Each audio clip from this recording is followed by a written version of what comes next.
সময় কত তাড়াতাড়ি চলে যায়। এই তো সেদিনের কথা, সেদিন আমার বাচ্চাটা একদম ছোট্ট ছিল আর এখন তার বয়স 7 মাস পূর্ণ হয়ে গেছে অলরেডি। জন্মের পর থেকে ওর জন্মচুল কাটানো হয়নি, তো এটাই আর কি ফার্স্ট ওর জন্মচুলটা কাটবো আমরা। জন্মগ্রহণের 7 থেকে 12 দিনের মাথায় আর কি ওর মাথায় যত চুল ছিল সবগুলোই আর কি এমনিতেই উঠে গেছিলো, মানে টান দিলেই উঠে যেত। তারপর দেখা যেত বালিশে লেগে আছে, বালিশে শোয়ানোর পর ও যেহেতু শীতের বেলায় হয়েছিল তো টুপি পরানো হতো, দেখা যেত টুপিতে এক গাদা করে চুল লেগে থাকতো। সেজন্যই আর কি আমরা ওর জন্ম চুলটা তখন কাটাইনি। চুল না কাটানোর আরেকটা রিজন হচ্ছে ও যেহেতু ডিসেম্বর মাসে হয়েছে তো তখন তো ভালোই শীত পড়তো।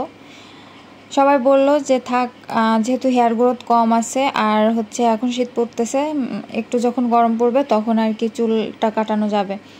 সবার কথা রাখতে গিয়ে এখন এই যে এত বড় চুল হয়ে গেছে। আর এখন তো আমার এই ওজনে সোনা অথবা রূপা অথবা টাকা যাই হোক দিতে হবে, এখন তো আমাকে আরও বেশি বেশি টাকা দিতে হবে, কারণ চুলগুলা যেহেতু অনেক বড় হয়ে গেছে।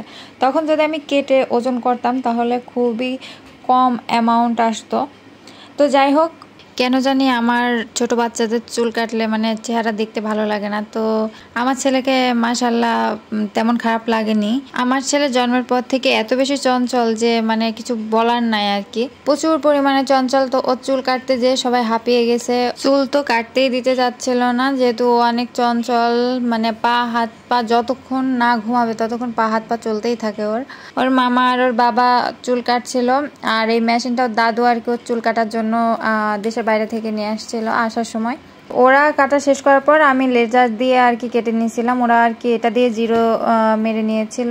তো এইটুকু চুল কাটতে আমাদের 1.5-2 ঘন্টা মতো লেগে গেছিলো, কারণ ও হচ্ছে অনেক নড়ে, প্রচুর পরিমাণ নড়ার কারণে দেখা যায় যে চুল কাটতে অনেকটা টাইম লেগে যায়। ও যতক্ষণ না ঘুমাবে ততক্ষণ কিন্তু ওর হাত পা যে কোনো একটা কিছু চলবে, মানে ও কখনোই স্থিরভাবে থাকে না।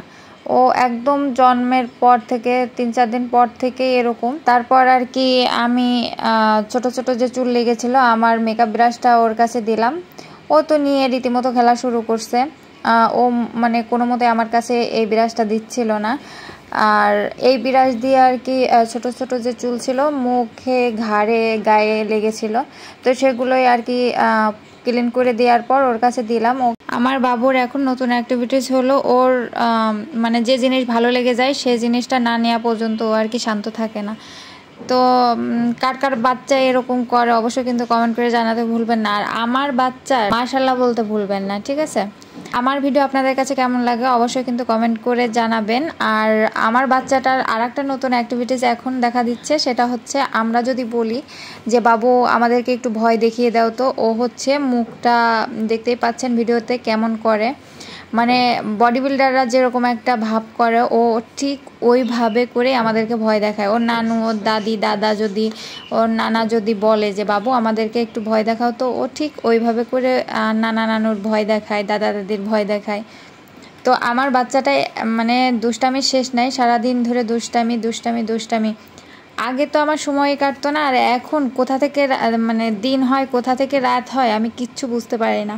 তো যাই হোক, আজকের ভিডিওটা কেমন লাগলো অবশ্যই কিন্তু জানাতে ভুলবেন না, আর সবাই আমার চ্যানেলটাকে সাবস্ক্রাইব করে দিবেন। সবাই ভালো থাকবেন।